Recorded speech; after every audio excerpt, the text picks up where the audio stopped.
A very good evening to all of you and a warm welcome on behalf of the International Centre Goa to this lecture interactive session on democracy at Crossroads, Whither Electoral Reforms by Dr. S.Y. Quraishi, former Chief Election Commissioner, CEC of India.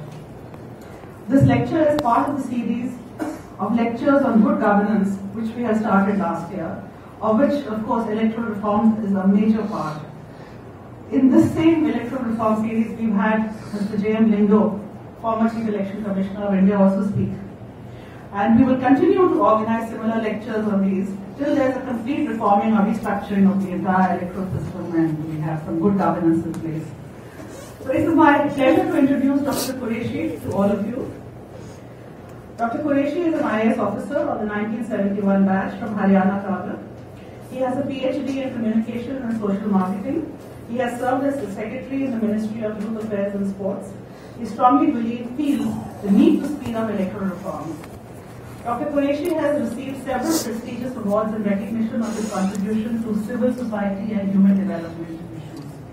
He has been already involved as part of the three-member commission which controlled direction and superintendence of the conduct of elections to the offices of President and Vice President of India, general elections to the Lok Sabha 2009, besides elections in a large number of states.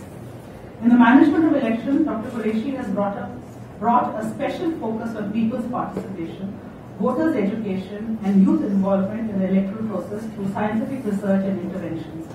He has been an ardent proponent for lending strength to the grassroots level election functionaries. Dr. Quraishi has a number of books, articles, and talks to his credit on issues related to democracy, elections, HIV/AIDS and family planning, social marketing, women and child development, and youth. His book, Social Marketing for Social Change, has broken new ground in the field of development communication. He also felt that the 2010 Commonwealth Games was a nightmare as the event is remembered more for its controversy, which denied the nation the pride it got in the performance of its athletes. We are grateful to Dr. Quraishi for accepting our invitation to deliver a lecture at ICG. We are also very glad to have Dr. Mudassir, former Secretary Tourism, Government of Goa, and present Commissioner, Goa State Election Commission, who accepted our invitation to chair the session. We would also like to thank you all for sparing your valuable time to be here with us today. I would now like to invite Dr. Mudassir to give his remarks. Please welcome Dr. Quraishi with a warm Ladies and gentlemen, it is indeed one of those occasions where we are now face to face with somebody who has seen it and done it all on a pan-Indian basis. He is too well known, Dr. Quraishi, for any of us to recount as to what he did and how he did it. And one good thing about it is that he has just now devoted office. Everything that he has done for the Indian democracy and for the sake of elections is very well known, and one need not recount because everybody knows it. The topic of today's lecture and discussion is very, very timely, so to say the least. More so because everybody agrees to the fact that there has to be democratic reform, there has to be electoral reform. But it is like catching thin air, where you say, yes, we need to catch it, and when you catch it, nothing comes in your hand. In fact, I will take this opportunity to mention that whenever we talk of the electoral reform, the mind auto goes on parliamentary and assembly elections, and it goes to the elections to these two bodies. But then most of us have rarely thought about the sea of democratic reform that is needed to be done for the local body elections. The nursery, as you will call it, the first level is the parliament, as you say, second level, and the third level The third level, which is where the people are groomed for the election, where people have their first brush with the democracy, where people have their first innings in fighting an election, most of them at least, if not all, is something which is less said the better. Constitutional amendment was done in 75 and 74. Constitutional amendment was done in 1991, 92. Took with effect from 1994. It did something very important. It said that there have to be elections, but it left so many things unsaid that each state government, and there are so many states in India, will have its own law to govern the elections and to govern the election process. And as a result, we have a bewildering variety of electoral processes, from Nagaland to Kerala. Some states have done very well, and some other states have not done. So when we talk of electoral reforms, let us take and also think about even the service conditions of the state election commissioners and the constitution of the commission is not similar in all the states, because that also constitution has left it to the whims and fancy of the local state government. So we need, you see, at least the election commission can fall back upon the Representation of the People's Act 1991. But the poor local body elections are left to the old and archaic Panchayat Raj and Municipal Election Act and the rules of the respective state. That being so, we need to focus on that, because that is where the rot starts. That is where the money taking and money giving starts. That is where the unaccounted cash starts making rounds from day one. And if somebody has seen it happening and if somebody has done it while fighting the election of a panchayat, he has got into the habit of getting into for becoming panch and sarpanch and so on and so forth. We need to look at that. I would warmly now request Dr. Quraishi to come and enlighten us about his thought about this very, very relevant topic of the day. Thank you. Dr. Mudassir, Nandini ji, ladies and gentlemen, this room is very familiar. I've been coming here as election commissioner, as chief election commissioner.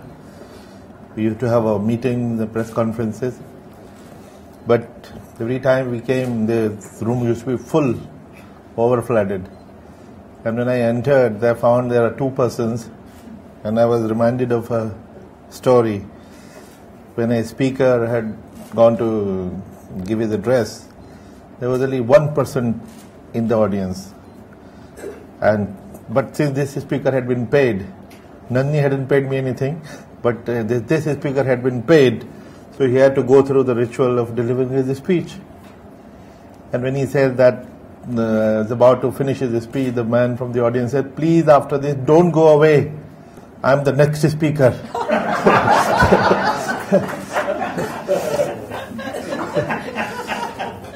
My second reaction was that it is not just the political class which is indifferent to political electoral reforms.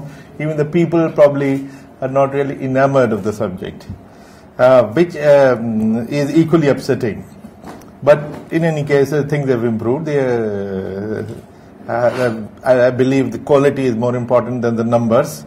All the good people of Goa are all here. So it inspires me to go ahead with my talk. You know, India's USP worldwide is democracy. If anybody across the world, you go to any country and if you talk to a person there, if he knows just one word about India, it will be democracy. Big country, democracy. So that is our USP, and that's something we can be proud of. Everybody knows that we are the largest democracy, but not many know how large is this largest.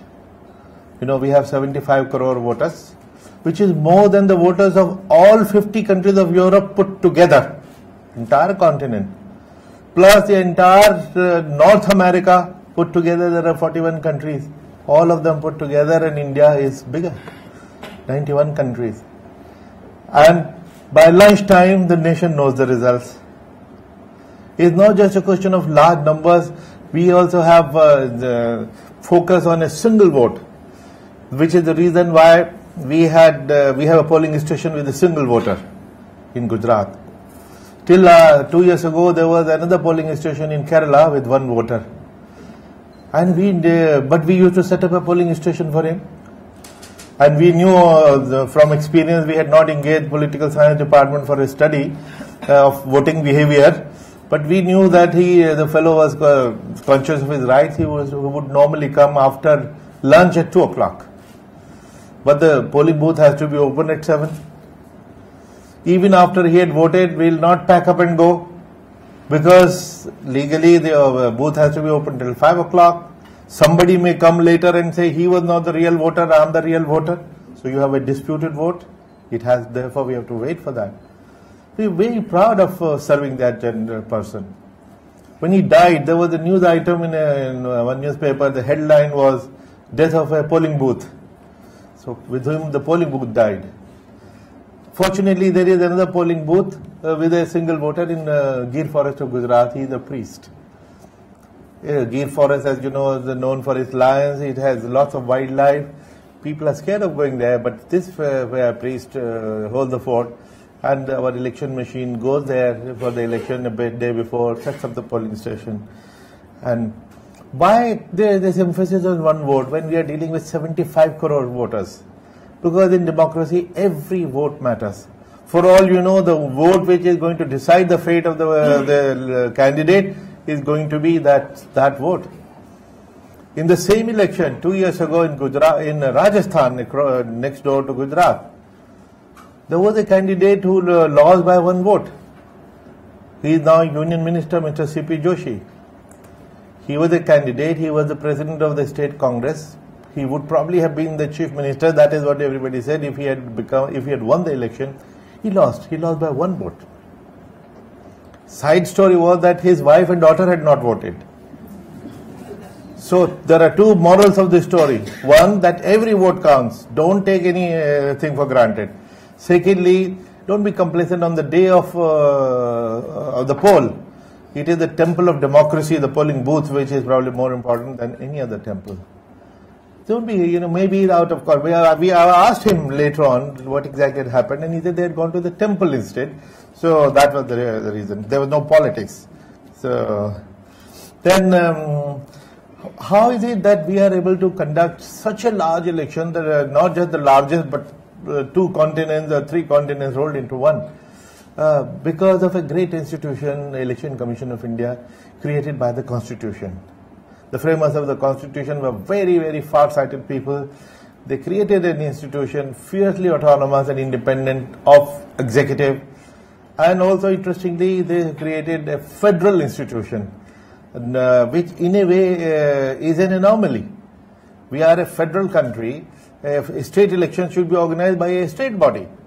But the founders of the Constitution debated this, and they said that if you want a perfect electoral roll, you must have a federal commission, because otherwise what will happen in one state, only the people belonging to that linguistic group or they will be included, others will not even be enrolled as the kind of tensions you keep seeing all the time. What's happening in Assam? We keep hearing it in Maharashtra. We keep hearing it in all the states. Outsiders, insiders, outsiders, insiders. Outsiders will not be included. They were very far-sighted people. They saw it 63 years ago, and ensured that there is a federal authority to conduct elections. Then the laws which were passed by Parliament under the Constitution also ensured that there is an autonomous institution with a lot of power.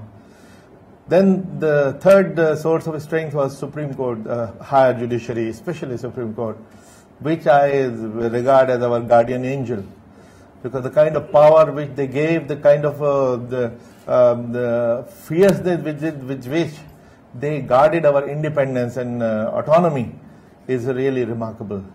Important thing is when we made our point of view clear that this will be an unfair advantage. So Chief Minister's statement was very commendable. He said that although he was happy that we accept his constitutional right to expand his cabinet, but he said that the moral authority of the model code takes supremacy over my constitutional right to expand the cabinet. I think it was a very statesmanlike statement, and the Election Commission really appreciated it. I wish that this is the attitude of all political parties and all leaders vis-a-vis the model code. Another favorite whipping boy of everybody is the bureaucracy. The babus, सबको contemptuously call them babus. They are lazy, inefficient, corrupt. But one of the uniqueness about Indian elections is that the entire operation is conducted by bureaucracy.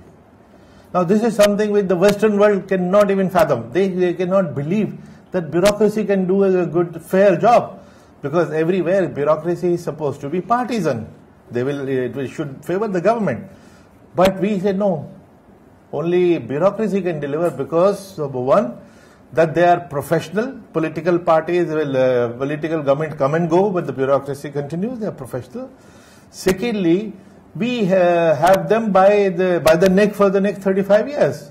If they make a mistake, the commission will get after them. Where will they go?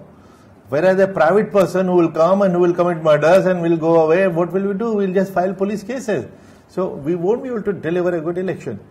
So the fact that 11 million people conducted the last general election, 11 million people, all bureaucracy and flawless election, this is something we should appreciate.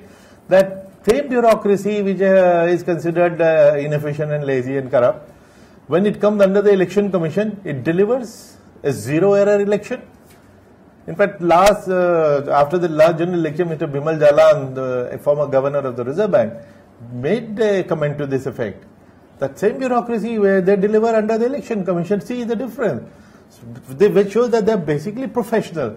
The command and the authority under which they function, that makes the difference. And I think there is a good case there. Then our next source of power has been the media. They are our allies, they are our eyes and ears. We try to see lots of things through their eyes. After all, we send observers. Observers is one institution which has become very integral part of the election system. We send them to see what's happening on the ground, any malpractice happening, any violation of the model code. We even send video cameras by the thousands. In the last general election, we sent about 75,000 video cameras to capture what was happening on the ground. On top of that, if media is showing us the same thing, they were helping us. And we therefore issued instructions that whatever media shows will be taken as a formal complaint. If you see some malpractice on the media or you see it in print, don't wait for any complaint to come in. Don't wait for any order to come from our Election Commission. You have seen it for yourself, take action. And with that, we were able to take prompt and decisive action in many cases. So in some cases, the offender tried to take the plea that this is trial by media. But we rejected that argument. We said, no, for us, the media is our ally. They are our eyes and ears, as if we have sent them as our observers. So where is the question of trial by media? That the civil society, also a great source of strength, increasingly so in the last few years, they keep an eye on malpractices. They keep an eye on the way politics is going. They are the people who are voicing their concern about increasing criminalization and money power. There is the ADR, Association for Democratic Reforms, which is a conglomerate of 1,200 NGOs who keep an eye on the election process under the banner of National Election Watch. And they work very closely. All the affidavits which the candidates file, we pass on to ADR. They do their analysis. How many MLAs or MPs have become richer in the last 5 years? How many have criminal cases pending against them? And they will go to the public and say, look, these are the candidates you have to choose from. So you make your call. Finally, the people of India. I think, at the time when universal adult suffrage was introduced in India in 1950, the Western world was shocked. They said, look at this, look, India, they've gone mad. A country with 84% illiteracy, divided into hundreds of principalities and kingdoms, and divided in castes and communities. How will they manage democracy with so much of illiteracy? But same people of India have shown time and again that they are the smartest voters in the world. Ask any losing politician and he will confirm how smart the Indian voter is. They are increasingly, they are even refusing to be bribed. And we are, through our voter education, we are propagating this kind of feeling among the people that they should resist any temptation of any offer of liquor or money or various ways. It's a kind of a continuous tug of war between us and the politicians. But anyway, these have been the sources of our power. We have seen how muscle power used to be used in the elections. That is now history. No candidate can dream of capturing a booth and getting away with it. No way. And we have our security system, we have our cameras, we have our secret cameras, we have paramilitary force, we do it in phases. For instance, in the last general election, state election, Tamil Nadu and West Bengal, same size states. Tamil Nadu we conducted in one phase, West Bengal in 7 phases, because the ground reality of the two states was different. In Tamil Nadu we were focusing on money. In West Bengal we were focusing on the guns and the law and order problem, and we needed the help of the paramilitary forces, Central Armed Police. And depending on the availability, then we worked out the phases so that we can use the same force again and again in the phases. Now, muscle power is history, and booth capturing through various manipulations is out of the question, because we have lots of checks and balances, inbuilt checks, in-process checks. But we still have some new challenges. And they are mainly criminals in politics. We have seen, you have seen, that initially the candidate will borrow money from his rich friend. Then the rich man started thinking that if this fellow is winning with the strength of my money, why don't I contest myself and win? So he started contesting. That's how moneyed people started coming in. Similarly, some candidates started using toughies. Then these toughies thought that is on the strength of the muscle power, if these guys are winning, why don't I contest myself and become respectable also in the process? Situation came when the people against whom the police was running, same police was then cordoning them and securing them, and they became ministers. Now this is a situation. I'm sure the serious politicians, the senior leaders of various political parties are not very happy with this situation. They say that they are forced to put up such candidates because of the winnability factor. My own feeling is that this concept of winnability must be questioned. Chances are, that's maybe my wishful thinking, that if a party takes a stand that even if I lose this election, I'm going to put up only good candidates, no criminal, people will respond and people will probably vote for such candidates. You have to make a beginning, you have to try. Unfortunately, no party has shown the courage to take the lead. Second, the big problem, the challenge is the money power. We were just discussing with the Vice President of BJP before this conference, how money is now spent months or years before the actual election. Election Commission comes into play only for 1 month. But before that, what happens? We have no control. Now, if people's electricity bills and phone bills are paid for 2-3 years, you feel beholden. You feel obliged to such a person. After all, people do have their moral standard. If they take money, taking money is bad, of course, but if they take money, they at least do not cheat. They vote for that person. So, then money power is a major issue. Criminals can still be debarred legally, but how to check money power, that is the issue, and that is where we would like to get inputs from citizens, civil society. Third problem which continues to dog us is the voter apathy. Why is it that people don't come out and vote? The national election average has been around 59-60% all these 62 years. The lower you go, higher is the turnout, the more hotly hot is the contest. There are even murders. And he is very right. While Election Commission of India is very, very powerful, unfortunately, State Election Commissioner doesn't, although it's a constitutional body, but the ground reality is they do not have the same protection, same safety built around them to be able to conduct elections with the ferocious independence which ECI is supposed to show. We have to deal with voter apathy. In urban areas particularly, it's very shocking. The so-called educated people don't vote. And they are the guys who sit in their drawing rooms and criticize the politicians. Sab neta chor hai. Hum kyo vote dene jaye? Now what is this?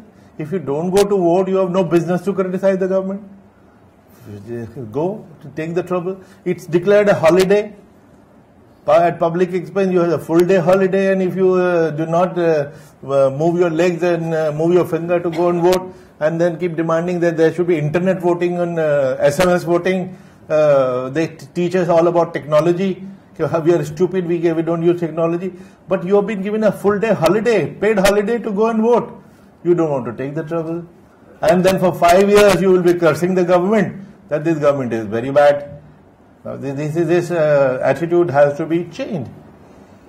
They don't vote and they brag about it. Now we have to change instead of a fashion statement, it should become a statement of shame and embarrassment. If I have not voted, I should be hiding my face. That should be the attitude.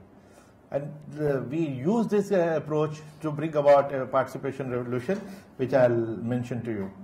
The fourth problem, the last major problem, is the paid news. Every politician has suffered. They may be guilty of various offences, but in this case, they are the victims. The media which indulges in paid news would not spare anyone, including the ruling party. They are not scared. They have developed packages. They'll go to a party, give me 1 crore, I'll praise you, and I'll declare you a winner, and hawa badal denge aapke favor mein. And if you don't, the least they will do is black you out. Nobody will know that you are a candidate. And the worst would be that they will criticize you, condemn you, and give you a bad name, and tell the world that you are losing and you are unpopular, and you will bring out all the scandals. Now people, the parties get scared into submission. They have to buy. And if you pay us 2 crores, we'll praise you to the sky and demolish your enemy. Now, all political parties have complained to Election Commission. We had a meeting. We tried to put in place some mechanism to check. We have set up a district committee in every district, consisting of 4 media persons, including 1 journalist, to be appointed by the Press Council of India, to keep an eye. And in the last 5, 7, 10 elections, these committees came across hundreds of cases of suspected paid news. Notices were issued, and in most cases the people confessed that it was indeed paid news, and we will account for it in the expenses. But accounting for in the expense register is not the only implication of this issue. There is a question of deceit. You are deceiving the people by writing false stories, because people believe the written word, the printed news, and what they see on the channel. We are examining the possibility of prosecuting them legally for deceiving. Now, what is the ECI response to these 4 issues? And that is where we come to the electoral reforms. We have been proposing electoral reform for the last 18 to 20 years. I will group them into 3 categories. One, cleansing politics. First of which is debarring criminals from contesting. Now, already under the law, if somebody has been convicted he cannot contest. There are different sections. So, in some cases 6 months, if you are convicted for 6 months, or in some cases 2 years, so then you cannot contest. But if you are an MP or MLA and you go in appeal, then that sentence is suspended, and then your disqualification also gets suspended. Then the fact that the number of people with criminal cases pending against them is increasing and not decreasing despite public hue and cry is a matter of concern. Why is it that more and more people with such background are being allowed to contest? It has become a kind of a competition. Whether it is money or it is criminals and politics, both are competitive phenomena. If my rival is spending money, I have to spend more money. If my rival is taking the help of gundas, I have to take more gundas. If he puts up a gunda candidate, I have to give a ticket to a bigger gunda.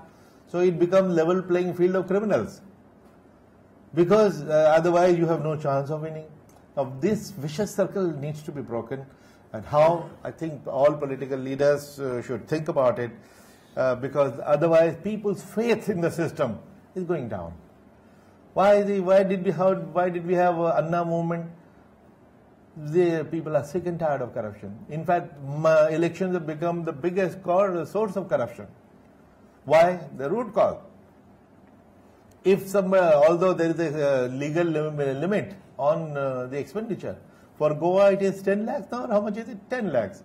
For all other states it is 16 lakhs.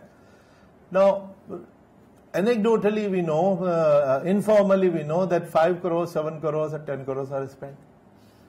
Now, if you have spent 5 crores, the first thing which a minister will do on winning will call all these bureaucracy under him and say, look, I have spent 5 crores, I had borrowed from here and there, I have to return this money, please start paying me hafta, start paying me monthly. So then the nexus begins, political and politician bureaucracy nexus, and they both start making money. And the victims are all of us as citizens. Therefore, we have been demanding that the people against whom serious cases are pending, they should be debarred from contesting. Why is it that the political parties are not supporting that idea, despite 15, 18 years that have gone by? They say that very often the rivals may be filing false cases, bogus cases against them, and that will be unfair way out of disqualifying. Fair enough, that's a valid concern. But in the Law Commission of India, which has all the jurists, several committees have suggested, and Election Commission has been suggesting, that there were 3 safeguards. One, that only, we will take only very serious, heinous offences, we will not take political cases. Suppose you had violated section 144, we take it as a political offence. We ignore that. So you abuse somebody, you slap somebody, small offences. But if you committed rape, dacoity, murder, kidnapping, moral turpitude of any kind, then it is serious. These are heinous and this will lead to imprisonment of 5 years or more. So, safeguard number 1, let's talk of only serious offences. Safeguard number 2, that this case should have been filed 6 months before the election. Not कि आज election है कल election है आज case file कर दो. No. Third, the court of law should have framed the charges. Court of law is independent. If they have framed the charges with prima facie application of judicial mind, they are independent, and therefore at least that level. But somehow the reform is not coming through. Second point they make is that the law of the land is that you are innocent till proved guilty. Fair enough, sure. But I have a question to counter it. In Indian jails today, we have 4 lakh prisoners, of which 2,68,000 are under trial, which means they have not been convicted, which means they are innocent. But you put them in prison, they are innocent, but they are in prison, and you have taken away 4 of their fundamental rights. Right to freedom, liberty. You are there in jail. Right to freedom of movement. Wherever they want to go, they can go and live. Third, right to freedom of occupation. Whatever practice, occupation they want to practice. And then the right to dignity. Now, right to contest is not a fundamental right. So you can take away 4 fundamental rights of innocent people during the pendency of the trial. So what is the big deal if this right to contest is suspended for a few years? Otherwise, imagine the case when 5 years, 10 years, you see every day on the TV, we feel ashamed of our democracy when we see what we are seeing every day.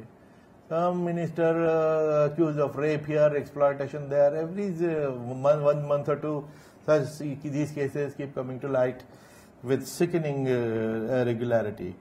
So, but very, very shocking, but not surprising. Then we, on our part, still the government debars such people from contesting. We have to keep an eye on them anyway. We came up with a device that we put them under video trail.